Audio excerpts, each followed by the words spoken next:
See if she gets it on again. She's still on her hair.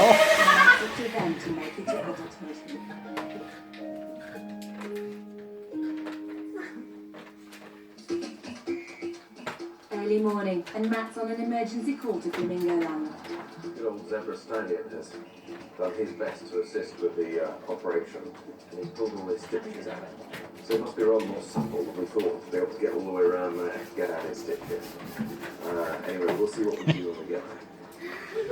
6 months ago, Alec was diagnosed with testicular cancer and was castrated. 20 days ago, Matt operated again to remove recurring tumours.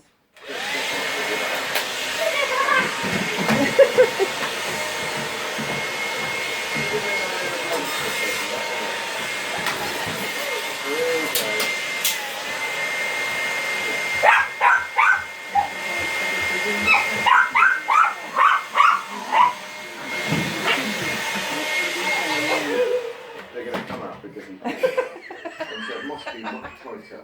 Bearing in mind everything else got removed last time.